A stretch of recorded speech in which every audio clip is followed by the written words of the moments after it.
नमस्कार.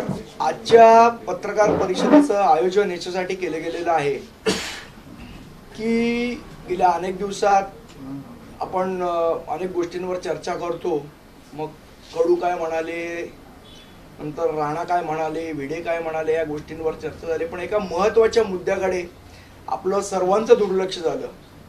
ते म्हणजे बृहन्मुंबई महानगरपालिकेने 5,800 कोटीचं रस्त्याचं कॉन्क्रिटीकरण करण्याचं टेंडर काढलं होतं, रस्त्याच्या कामाचं टेंडर काढलं होतं. आणि ते टेंडर रद्द करण्याची नामुष्की ही महानगरपालिकेवर ओढवली होती. ती का ओढवली होती, का ओढवली गेली, का एवढं मोठ्या टेंडर, म्हणजे आज आपण बघतोय मार्केटमध्ये कामं नाहीत, प्रोजेक्ट मिळावेत म्हणून लोक धडपडत आहेत. अशा ह्याच्यात महानगरपालिकेच्या 5,800 कोटी रुपयाच्या टेंडरसाठी लोकांनी निविदा भरल्या नाहीत. हे का झालं? आज महानगरपालिकेच्या रस्त्यांची अवस्था काय आहे? गेल्या अनेक वर्षात आपण सगळ्यांनी काय त्रास सहन केलेले आहेत?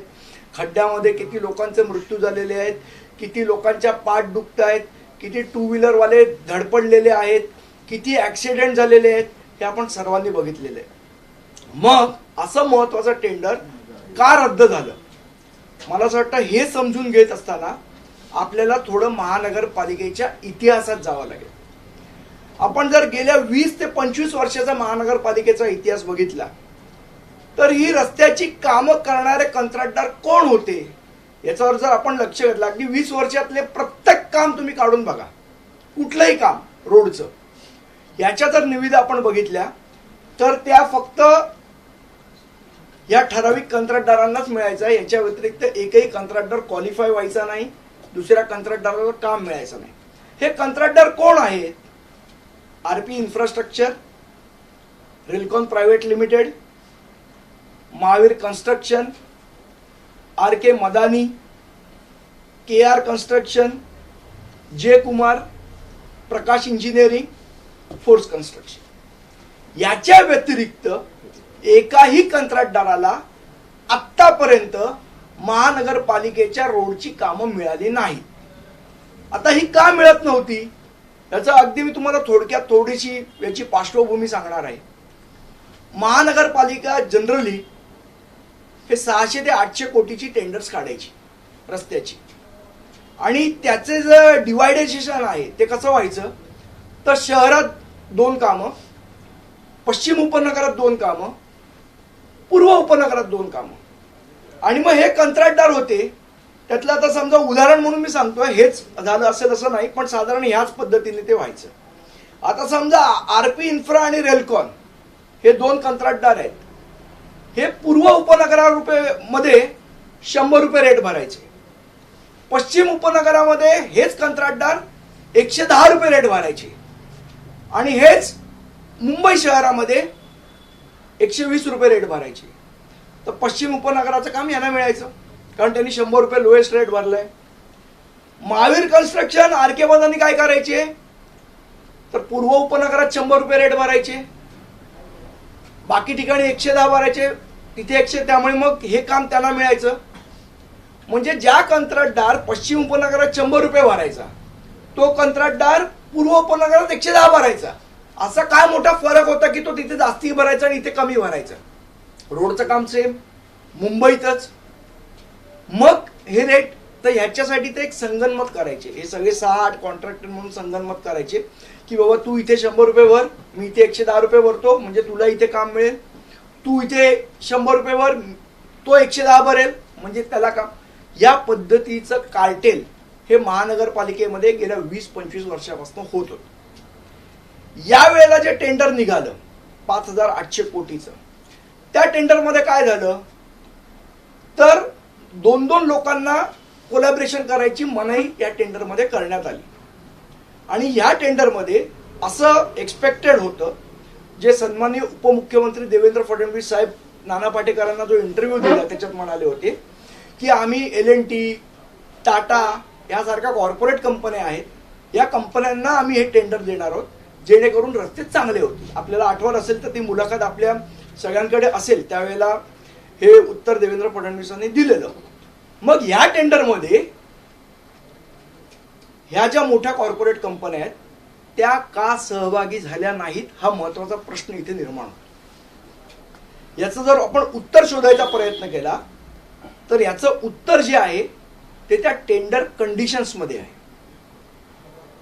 आपण L&T बघाल किंवा टाटा इन्फ्रा बघाल तर ह्या लोकांची जी कपॅसिटी आहे ही मोठे मोठे हायवे करण्याची कपॅसिटी आहे. म्हणजे 50 किलोमीटर, 100 किलोमीटर, 110 किलोमीटर एवढे मोठे मोठे हायवे ते करतात आणि त्या हायवेची क्वालिटी चांगली असते, हे आपल्याला नेहमी दिसून आलेलं आहे. मग या कंपन्या महानगरपालिकेत का येत नाही? तर याचं एक छोटासा उदाहरण मी आपल्याला देतो. ज्यावेळेला आम्ही नगरसेवक होतो त्यावेळेला L&Tनी हे काम करावं जेणेकरून रोडची क्वालिटी सुधारेल, हे जे चोर कंत्राटदार आहेत त्यांना काम मिळू नये याच्यासाठी प्रयत्न म्हणून मी स्वतः सन्माननीय राजसाहेबांकडे गेलो होतो. साहेबांनी L&Tचे जे अधिकारी होते त्यांना फोन केला की तुम्ही महानगरपालिकेचं टेंडर का नाही भरत, संदीप देशपांडे येऊन भेटेल तुम्हाला. त्याप्रमाणे त्या अधिकाऱ्यांना मी भेटलो. त्यावेळेला सन्माननीय आयुक्त अजय मेहता होते. अजय मेहता साहेबांकडे मी गेलो. अजय मेहता साहेब पॉझिटिव्ह होते त्यावेळेला. ते म्हणाले की त्यांना विचारा की त्यांना काय कंडिशन पाहिजे त्याप्रमाणे आपण तयार करू. इथपर्यंत झालं. त्यानंतर आम्ही L&Tच्या अधिकाऱ्यांना अप्रोच केला, पण L&Tच्या अधिकाऱ्यांचं असं म्हणणं होतं की महानगरपालिकेमध्ये ज्या पद्धतीने काम होतं किंवा जे आर्थिक व्यवहार करायला भाग पाडलं जातं आम्हाला त्याच्यात इंटरेस्ट नाही, आम्ही ही कामं करणार नाहीत. आणि तेच आपल्याला गणित आज दिसतंय की आज ह्या लोकांनी त्याच्यामध्ये पार्टिसिपेट केलेलं नाही. याच्यासाठी काय करावं लागेल तर आपल्याला सिस्टीम बदलावी लागेल. आज ज्या हे आहेत आता 100 मीटरला दर 100 मीटरला तुम्हाला ट्रॅफिकचा क्लिअरन्स घ्यायचा आहे. म्हणजे 100 मीटरचं काम करायचं असेल तर त्याच्यासाठी तुम्हाला पहिले ट्रॅफिकची NOC लागेल, आजूबाजूची NOC लागेल, युटिलिटीची NOC लागेल आणि मग तुम्ही ते काम करू शकता. L&T सारख्या कंपन्या किंवा टाटा सारख्या कंपन्या दर 100 मीटरला हे करू शकत नाही. मग हे कोण करू शकतं तर हेच घिसेपेटे कॉन्ट्रॅक्टर करू शकतं. जोपर्यंत अशा पद्धतीच्या टेंडर कंडिशन्स बदलल्या जात नाहीत तोपर्यंत मोठ्या कॉर्पोरेट कंपन्या इथे येणार नाहीत. आणि जोपर्यंत मोठ्या कॉर्पोरेट कंपन्या येणार नाहीत तोपर्यंत हेच चोर लोक काम करणार आणि हेच कामाची वाट लावणार. दुसरी महत्वाची गोष्ट, आज महानगरपालिकेमध्ये फिक्सेशन ऑफ रिस्पॉन्सिबिलिटी ही अजिबात कुठेही नाहीये. समजा एखादा रोड एक पॅच बनवला आणि तो रोड खराब झाला तर त्याची जबाबदारी कोणाची याचं उत्तर महानगरपालिकेने अजूनपर्यंत दिलेलं नाही. तो रोड इंजिनियर जबाबदार आहे, असिस्टंट इंजिनियर जबाबदार आहे, डेप्युटी इंजिनियर जबाबदार आहे, एक्झिक्युटिव्ह इंजिनियर जबाबदार आहे का चीफ इंजिनियर जबाबदार आहे. आपल्याला आठवण असेल तर याच्या संदर्भात काही महानगरपालिकेच्या अधिकाऱ्यांना अटक झाली होती, त्यांना जेलमध्ये पण टाकलं होतं. पण आज त्या अधिकाऱ्यांवर केस आपली उभी राहू शकत नाहीये कारण आपण जबाबदारीचं फिक्सेशनच केलेलं नाहीये. कारण असं होतं, जर आपण बघितलं तर जो रोड इंजिनियर असतो त्याच्याकडे साधारण 2 रोड असतात, त्याच्यावरती असिस्टंट इंजिनियर असतो त्याच्याकडे 4 रोड असतात, त्याच्यावरती कोण एक्झिक्युटिव्ह इंजिनियर असतो त्याच्याकडे 10 रोड असतात, त्याच्यावरती डेप्युटी इंजिनियर असतो त्याच्याकडे 15 रोड असतात, त्याच्यावरती चीफ इंजिनियर असतो ज्याच्याकडे पूर्ण मुंबई असते. आणि या सगळ्यांच्या सह्या काम ओके आहे अशा सगळ्यांच्या सह्या असतात. सगळ्यांच्या सह्या असल्यामुळे नेमकी जबाबदारी कोणाची हे वाद कोर्टात चालू आहे आणि त्याचं उत्तर महानगरपालिकेकडे नाही. त्यामुळे जर काही करायचं असेल, रोड चांगले करायचे असेल तर आमची सर्वप्रथम मागणी आहे की फिक्सेशन ऑफ रिस्पॉन्सिबिलिटी ही झालीच पाहिजे, त्याच्याशिवाय रोड इम्प्रूव्ह होऊ शकत नाही. आणि सर्वात महत्वाचा गौप्यस्फोट जो आज मी करणार आहे, या ज्या कंपन्या होत्या ज्यांची मी नावं तुम्हाला वाचून दाखवली त्यांना आपण 2014 मध्ये ब्लॅकलिस्ट केलं होतं. किती वर्षासाठी केलेलं? 5 वर्षासाठी ब्लॅकलिस्ट केलेलं. त्याच्यानंतर यांनी काही कंपन्या उभ्या केल्या वेगवेगळ्या नावाने आणि कामं घ्यायला सुरुवात केली. आणि 3 वर्षातच असं काय घडलं की या कंपन्यांना आपण ब्लॅकलिस्टच्या जी लिस्ट बनवलेली त्या लिस्टमधून आपण या कंपन्यांना काढून टाकलं. आता ज्या कंपन्या याच्यात रेलकॉन ब्लॅकलिस्ट होती, महावीर ब्लॅकलिस्ट होती, RK मदानी ब्लॅकलिस्ट होती, KR कन्स्ट्रक्शन ब्लॅकलिस्ट होती, या सगळ्या कंपन्या आता त्या ब्लॅकलिस्टमधनं बाहेर पडलेल्या आहेत. महानगरपालिकेने त्यांना क्लीन चिट दिलेली आहे. आणि नेमकं या कॉन्ट्रॅक्टच्याच वेळेला यांना क्लीन चिट कशी मिळाली हाही एक महत्वाचा प्रश्न आहे. चौथी महत्वाची गोष्ट, आपल्याला माहित असेल तर एक DLP असतो, ज्याला आपण डिफेक्ट लायबिलिटी पिरियड असं म्हणतो. म्हणजे एखादा रोड तयार झाला तर 5 वर्षापर्यंत त्या रोडमध्ये जर काही बिघाड झाला तर त्याची जबाबदारी त्या कंत्राटदारावर असते. पण त्याच्यामध्ये एक नॉर्म आहे, एक कंडिशन आहे की समजा आपल्याला पाईपलाईन गॅस टाकायचं आहे किंवा MTNLचं काही टाकायचं आहे किंवा आता या ज्या जिओ सारख्या कंपन्या आहेत त्यांचे जे काही युटिलिटी जाते ह्या जर टाकायचे आहेत आणि त्यावेळेला जर तो रोड खोदला गेला तर या कंत्राटदाराची जबाबदारी संपते. आज जे रोड्स आहेत त्यातल्या 80% रोडवर हे खोदकाम झालेलं आहे, त्यामुळे कंत्राटदाराची जबाबदारी त्याच्यावर उरत नाहीये. त्यामुळे आमचं सजेशन हे होतं की जेव्हा तुम्ही रोड बनवाल तेव्हा त्याच्या साईडला फुटपाथमध्ये तुम्ही युटिलिटी डक बनवला पाहिजे की ज्या डकमधनं महानगरची पाईपलाईन गॅस असेल, MTNLची असेल किंवा या मोबाईल कंपन्यांच्या लाईन्स असतील किंवा अजून कुठल्या पाण्याची लाईन असेल, गटाराची लाईन, या सगळ्या जर त्या साईडच्या डकनी गेल्या तर तुम्हाला रस्ता खोदायची गरज भासणार नाही. या गोष्टी करणं आवश्यक आहे.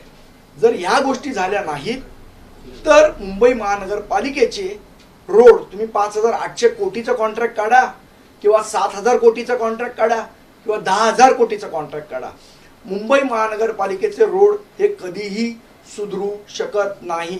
जोपर्यंत या ब्लॅकलिस्टेड कंपन्या ते काम करणार असतील तर त्या कामाला काही अर्थ नाही. आणि कॉर्पोरेट कंपन्यांना तुम्हाला जर आणायचं असेल तर तुमच्या सिस्टीममध्ये आमूलाग्र बदल होणं आवश्यक आहे.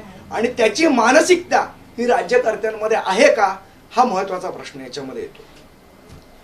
ब्लॅकलिस्ट केलेल्या ज्या कंपन्या आहेत त्यांची नावं पुन्हा एकदा सांगा आणि त्या किती वर्षांपूर्वी ब्लॅकलिस्ट केल्या होत्या, किती वर्ष? आपल्याला आठवत असेल तर 2014ला जो घोटाळा झालेला, रोडचा घोटाळा झालेला, त्याच्यानंतर त्यांना आपण ब्लॅकलिस्ट केलं होतं. RP इन्फ्रा असेल, रेल्कॉन असेल, महावीर असेल, RK मदानी असेल, KR कन्स्ट्रक्शन असेल, J कुमार होता, प्रकाश इंजिनिअरिंग होता, या सगळ्या कंपन्यांना आपण ब्लॅकलिस्ट केलेलं. या आता ब्लॅकलिस्टच्या लिस्टमधनं या कंपन्या बाहेर पडलेल्या आहेत.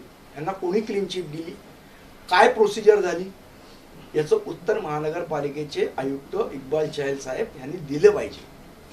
कोरोनाच्या संपूर्ण काळामध्ये हे सगळे प्रकार घडले आणि यांचे सगळ्यांना क्लीन चिट दिल्या गेली. आणि आता पुन्हा 5,800 कोटीचं टेंडर हे कॉर्पोरेट कंपन्या त्याच्यामध्ये येऊ नयेत यासाठी हे सगळे कंत्राटदार कामाला लागलेले आहेत. आणि त्यामुळे या निवेदनेला प्रतिसाद मिळालेला नाही हे स्पष्ट ह्या सगळ्यातनं दिसते. किती कंपन्यांना क्लीन चिट दिली गेली? सगळ्या दिले. आता ब्लॅकलिस्ट मध्ये कंपन्याच नाही उरल्या, सगळ्या कंपन्या बाहेर आल्या. ज्या 6 मेन कंपन्या होत्या, मग रेल्कॉन असेल, RP इन्फ्रा असेल, महावीर असेल, RK मदानी असेल, KR कन्स्ट्रक्शन असेल, प्रकाश इंजिनिअरिंग असेल, J कुमार असेल, सगळ्या कंपन्या बाहेर आल्या. मूळ मुद्दा हा आहे की ज्या कंपन्या ब्लॅकलिस्ट केलेल्या होत्या त्यांना परत बाहेर कोणी काढलं, त्यांना क्लीन चिट कोणी दिली, आणि कॉर्पोरेट कंपन्या येण्यासाठी महानगरपालिका सिस्टीम चेंज करायला तयार आहे का, हे 2 महत्वाचे विषय आहेत. आणि मुंबई महानगरपालिकेचे रस्ते जर सुधारायचे असतील तर त्याच्यासाठी तुम्हाला फिक्सेशन ऑफ रिस्पॉन्सिबिलिटी या गोष्टी, या 3 महत्वाच्या गोष्टी केल्याशिवाय महानगरपालिकेचे रोड सुधरू शकत नाहीत. आणि अशाच पद्धतीने लोकांचे पैसे वाया जाणार असतील तर त्याला आमचा सक्त विरोध राहील. आम्ही येणाऱ्या काळात निश्चितपणे मुख्यमंत्र्यांची, उपमुख्यमंत्र्यांची भेट घेऊन हा विषय त्यांच्या कानावर घालणार आहोत. पण आपल्या माध्यमातून जनतेपर्यंत हे विषय पोचले पाहिजेत याच्यासाठी आज ही पत्रकार परिषद घेतलेली आहे. संदीप, CM-DCM जसं तुम्ही मुलाखतीचा उल्लेख केला, CM-DCMने देखील साधारण हेच सांगितलं होतं की मुंबईतली रस्त्यांची जी काही खराब अवस्था त्यासाठी कॉर्पोरेट कंपन्यांना आणलं जाईल. आता तुम्ही जे नियमांमध्ये बदल म्हणताय ते राज्य शासनाच्या माध्यमातून लवकरात लवकर व्हावे. मुळात मी तुम्हाला सांगू का, पहिलीच गोष्ट, या ज्या कॉर्पोरेट कंपन्या आहेत यांना राजकीय विश्वास द्यावा लागेल तुम्हाला, की तुम्हाला कोणालाही टक्केवारी द्यावी लागणार नाही, हा विश्वास या कॉर्पोरेट कंपन्यांना द्यावा लागेल. सर्वात महत्वाचं एक, RTI चे जे लोक आहेत, बरेचसे लोक जे RTI टाकून टाकून टाकून टाकून हैराण करत असतात, त्यांच्यापासून संरक्षण या कंपन्यांना द्यावं लागेल. या सगळ्या गोष्टी सिस्टीम बदलावी लागेल, त्याच्या टेंडर कंडिशन्स बदलावे लागतील. आज जर तुम्ही प्रत्येक 100 मीटरला क्लिअरन्स घ्यायला लावणार असाल तर ते कॉर्पोरेट कंपन्यांना शक्य नाहीये. आज जोपर्यंत ह्या कंडिशन्स, परत तुम्हाला CC करायचं असेल तर CC साठी लागणारं त्यांचं जे प्लांट आहे तो कुठे असला पाहिजे, याच्यावर पण तुम्हाला त्यांना थोडीशी रिलॅक्सेशन द्यावं लागेल. आज महानगरपालिकेमध्ये असं आहे की सीसीचं तुमचं प्लांट एवढ्या अंतरावर असला पाहिजे की काही ठराविक 25 किलोमीटर अंतरावर तुमचा प्लांट असेल तरच तुम्ही काम घेऊ शकता. आज तुम्हाला ती सिस्टीम बदलावी लागेल, कारण कॉर्पोरेट कंपन्यांचे जे प्लांट आहेत हे सिटीच्या बाहेर आहेत. त्याचं तुम्हाला त्यांना ते अलाव करावं लागेल, ती टेंडर कंडिशन रिलॅक्स करावी लागेल. याच्यासाठी त्यांची एक बैठक घेऊन, कॉर्पोरेट कंपन्यांची बैठक घेऊन त्यांना अगदी वरच्या स्तरावरनं तो विश्वास द्यावा लागेल. तोपर्यंत या कंपन्या आपल्याकडे येणार नाहीत आणि महानगरपालिकेचे रस्ते सुधारणार नाहीत. 5,800 कोटींचं कंत्राट रद्द होण्यामागे याच ब्लॅकलिस्टेड कंपन्यांची लॉबी कार्यरत आहे असा तुमचा आरोप आहे का, आणि यांना वरदहस्त कोणाचा आहे? याच कंत्राटदार ची जी लॉबी आहे ह्या कंडिशन्स बदलू देत नाहीत तुमच्या. जे टेंडर कंडिशन, आता टेंडर कंडिशन कोण बनवतो हा महत्वाचा मुद्दा आहे. टेंडर कंडिशन कुठलाही राजकीय व्यक्ती बनवत नाही. टेंडर कंडिशन बनवणं हे त्या इंजिनियरचं आणि आयुक्तांचं काम आहे. मग त्या टेंडर कंडिशन बनवताना या सगळ्या गोष्टींचा विचार झाला होता का, या गोष्टीचा विचार केला होता का ह्या कंपन्यांना प्रशासनाकडनं काही लोकांचा वरदहस्त आहे जे त्यांना मदत करतायत या कंत्राटदार लॉबीला. या गोष्टीकडे मला असं वाटतं अतिशय गांभीर्याने या गोष्टी विचारात घेणं गरजेचं आहे. नाहीतर पुन्हा ये रे माझ्या मागल्या, आपण पैसे खर्च करत राहू, रस्त्यावर खड्डे पडत. आता इथे सन्मान्य राजसाहेबांच्या घराच्या बाहेर एक सिमेंटचं रोड केलेलं, आजही त्याला क्रॅक पडलेलं आहे. मग इंजिनियर करतो काय? आज त्या कंत्राटदार कंपनीवर आम्ही तक्रार करून पण कुठली कारवाई झालेली नाही. त्या इंजिनियरवर कारवाई झालेली नाही, रोड इंजिनियरवर, त्या एक्झिक्युटिव्ह इंजिनियरवर कारवाई झाली. म्हणजे कोणाची रिस्पॉन्स? आता त्या रोडला क्रॅक पडलेले आहेत, सिमेंट कॉन्क्रीटचा रोड, अजून 1 वर्ष कंप्लीट नाही झालं, त्याला क्रॅक पडलेले आहेत. कोणाची जबाबदारी आहे ती? कोणी कोणावर कारवाई केली पाहिजे? प्रत्येक जण ह्याच्याकडे बोट दाखवतो, त्याच्याकडे बोट दाखवतोय, एक्झिक्युटिव्ह इंजिनियर डेप्युटीकडे बोट दाखवतोय, डेप्युटी चीफ इंजिनियरकडे बोट दाखवतोय. रिस्पॉन्सिबिलिटी कोणाची आहे? जबाबदारी कोण घेणार? त्यामुळे जबाबदारीची निश्चिती ही झालीच पाहिजे. जोपर्यंत ती होत नाही तोपर्यंत कोणी जबाबदार नसेल, कोणालाच शिक्षा होणार नाही आणि रोडची स्थिती आहे तशीच राहील आणि मुंबईकर आयुष्यभर खड्ड्यात फिरतील. मनसे मुख्यमंत्री उपमुख्यमंत्र्यांकडे हा विषय घेऊन जाणार आहे का? आणि तुम्ही जे म्हणताय की हे कंत्राट रद्द होण्यामागे जाणीवपूर्वक प्रयत्न केले जातात ब्लॅकलिस्टेड कंपन्यांच्या लॉबीकडनं, यावर कारवाई व्हावी, यामागे कोण आहे? निश्चितपणे आमचं म्हणणं हे आहे की जोपर्यंत प्रशासन टेंडर कंडिशन्स मध्ये रिलॅक्सेशन देत नाही कॉर्पोरेट कंपन्यांसाठी, तोपर्यंत कॉर्पोरेट कंपन्या येणार नाही ह्याच्यामध्ये. आणि जर कॉर्पोरेट कंपन्या आल्या नाही तर काम कोणाला मिळणार आहे? याच ब्लॅकलिस्टेड कंपन्यांना काम मिळणार आहे. आणि म्हणून त्या कंपन्या येऊ नयेत म्हणून त्या टेंडर कंडिशन तशा पद्धतीने प्रशासनाने बनवलेल्या आहेत आणि याच्याबद्दल स्पष्टीकरण हे आयुक्तांनी दिलंच पाहिजे. कारण हा मुंबईकरांच्या जीवाभावाचा विषय आहे. किती वर्ष आयुष्यभर आम्ही खड्ड्यात चालणार आहोत का मुंबईकर म्हणून? 25 वर्ष झाले आपण खड्ड्यात चालतोय. 25 वर्ष कोर्टामध्ये केस चालू आहे. कोर्टामध्ये सांगता की आम्ही पुढच्या वेळेला आता सीसी रोड बनवतोय, आता आम्ही असं करतोय, आम्ही तसं करतोय. का नाही रोड होत? का दरवर्षी तोच पावसाळा आला की आपण खड्ड्यांचा विचार करतो? पावसाळा आल्याशिवाय खड्ड्यांबद्दल बोलायचं नाही. इतर वेळा जेव्हा हे अशा प्रकारची टेंडर निघतात तेव्हा आपण त्याच्यावर आवाज उठवायचा नाही. मग रोड चांगले होणार कधी? यापूर्वी मनसेने अनेकदा याच विषयाला घेऊन आम्ही अनेकदा आंदोलनं केलेली आहेत. महाराष्ट्र नवनिर्माण सेनेने खड्ड्यांच्या बाबतीत जेवढी आंदोलन केली तेवढी कुठल्याच पक्षाने केलेली नाही. आम्ही चीफ इंजिनियरला खड्ड्यात उभं करण्यापासून कॉन्ट्रॅक्टरला त्या खड्ड्यात बसवण्यापर्यंत सगळे मार्ग अवलंबलेले आहेत.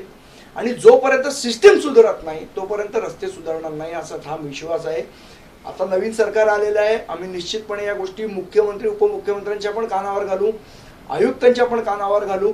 पण आपल्या माध्यमातून ह्या गोष्टी जनतेपर्यंत, जोपर्यंत जनतेचा दबाव वाढत नाही तोपर्यंत या गोष्टींना एक राजकीय विल, आपण ज्याला म्हणतो पॉलिटिकल विल, ते जोपर्यंत तयार होत नाही तोपर्यंत हे रस्ते काही सुधारणार नाही. जाणीवपूर्वक प्रशासनाने कठोर अटी शर्ती ठेवल्या की मोठ्या कंपन्या, कॉर्पोरेट कंपन्या येऊ नये? असं आहे की मोठ्या कॉर्पोरेट कंपन्यांची प्री बीड झालेली का? आपण एक प्री बीड करतो नेहमी. कुठलेही टेंडर येण्याच्या आधी महानगरपालिकेची सिस्टीम आहे की टेंडर फ्लोट करायच्या आधी जे कोण कंत्राटदार असतील त्यांच्याबरोबर चर्चा केली जाते. या ह्याच्यात प्रीबिड का झाली नाही कॉर्पोरेट कंपन्यांबरोबर, की त्यांच्या काय अडचणी आहेत त्या समजून घेऊन त्या टेंडर कंडिशन बनवायला पाहिजे होत्या. ती प्रीबिड कॉर्पोरेट कंपन्यांबरोबर झाली का? जर नसेल झाली तर ती का नाही झाली, का केली गेली नाही, का त्यांच्याबरोबर बोलणी झाली नाही, या सगळ्या प्रश्नांची उत्तर पाहिजेत ना. तुम्ही नुसतं टेंडर रद्द केलं म्हणजे तुमची जबाबदारीतनं मुक्तता झाली नाही. आणि आता पुन्हा तुम्ही टेंडर फ्लोट कराल, पुन्हा त्याच कंडिशन असतील तर पुन्हा कॉर्पोरेट कंपन्या येणार नाहीत. मग तुम्ही म्हणणार आम्ही 3 वेळा सांगितलं, हे लोक आले नाहीत, त्यामुळे आता पुन्हा आम्हाला या लोकांनाच कामं द्यावी लागणार. या दुष्टचक्रातनं मुंबईकर कधी सुटणार, हा महत्वाचा विषय. संदीपजी, दुसरा विषय आहे रस्ते विभागामध्ये, महानगरपालिकेच्या रस्ते विभागामध्ये अभियंते काम करायला अनुत्सुक आहेत.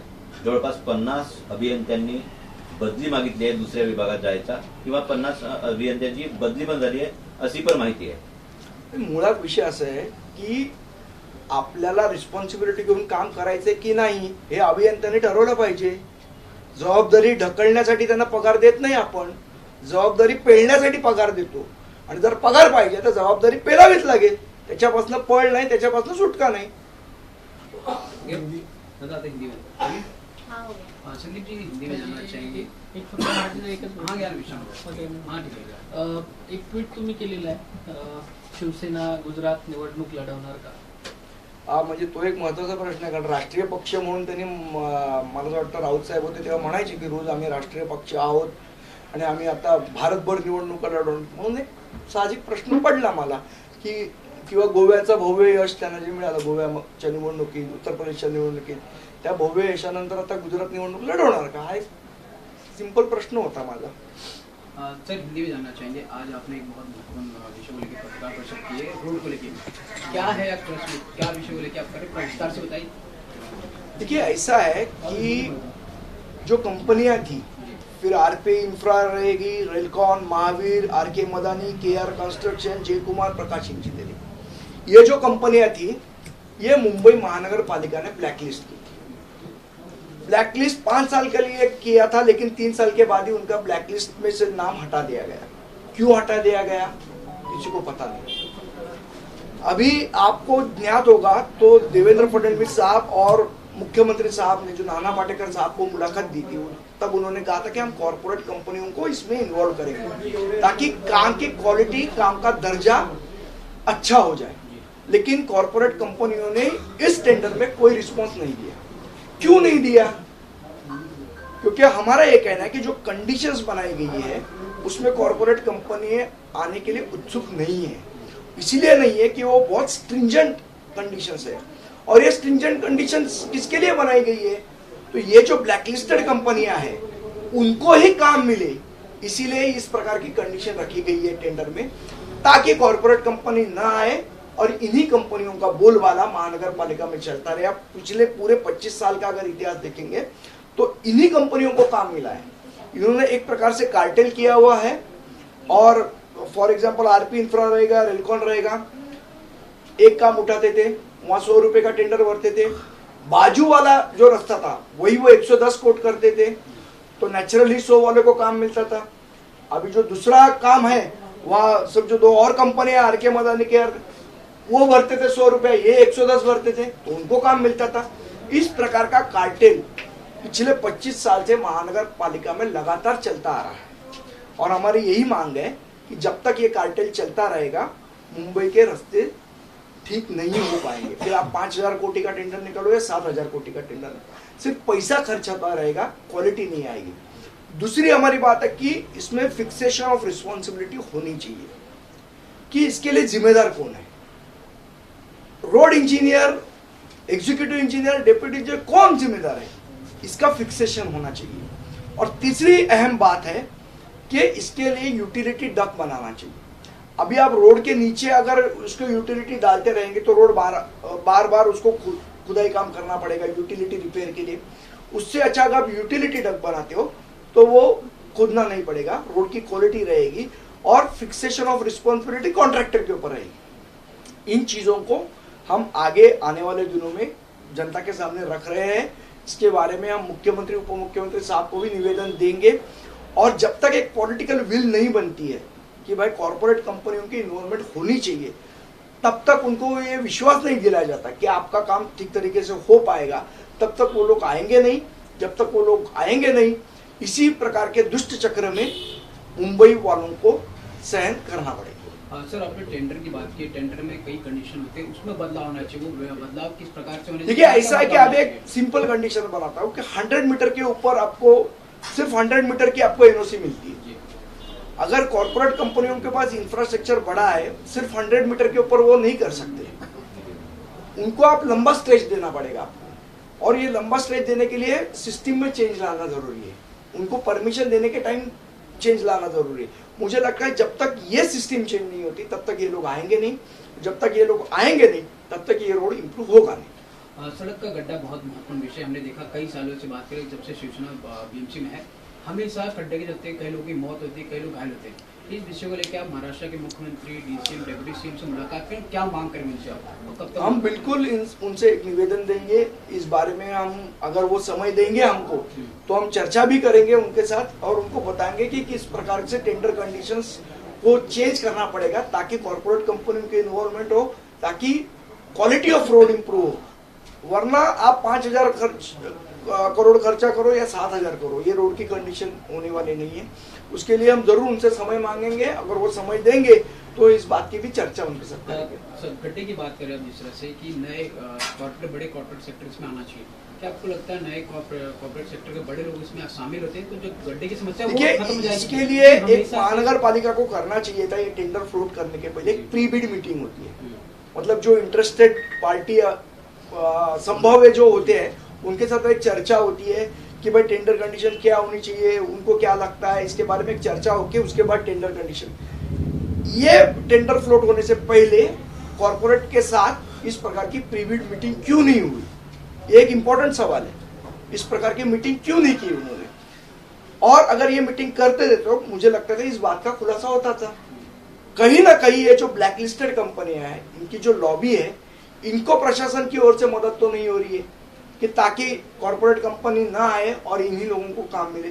ये अहम सवाल पैदा होता है। मेरा यही सवाल सर आपसे कि अगर सड़क के गड्ढे हमेशा से हम देखें मुंबई बड़ी समस्या है, अगर नए कॉर्पोरेट सेक्टर इसमें शामिल होते, जैसे आपने बड़ी कंपनी बात की, अगर वो आते तो क्या मुंबई की जो गड्ढे की समस्या वो खत्म हो जाएगी? बिल्कुल, हमें ये विश्वास है कि कॉर्पोरेट कंपनियां उनके रेपुटेशन के लिए पहचानी जाती है, वो इंटरनेशनल लेवल पे काम करती है, और अगर क्वालिटी में खराबी हो तो वो उनके रेपुटेशन के लिए ठीक नहीं होगा। वो रेपुटेशन को संभालती है और इसीलिए हमें लगता है कि उनको उनकी इन्वॉल्वमेंट जरूरी है। इस के एक और सवाल, आपने जिस तरह से ट्वीट किया, गुजरात का चुनाव का घोषणा हो चुका है, आपने ट्वीट नहीं, किया, अभी क्या ऐसा है चुनाव को कि लेकर आपका सवाल है? उन्होंने तो घोषित किया था कि वो राष्ट्रीय पक्ष है और हर चुनाव लड़ेंगे। उसके लिए एक मन में सहज सवाल उठा कि अभी गुजरात चुनाव है, लड़ेंगे या गोवा का जो भव्य यश मिला है, उत्तर प्रदेश में जो भव्य यश मिला, उसके बाद लड़ेंगे या नहीं लड़ेंगे, ये एक सवाल था। धन्यवाद सर। थँक्यू। एबीपी माझा, उघडा डोळे बघा नीट।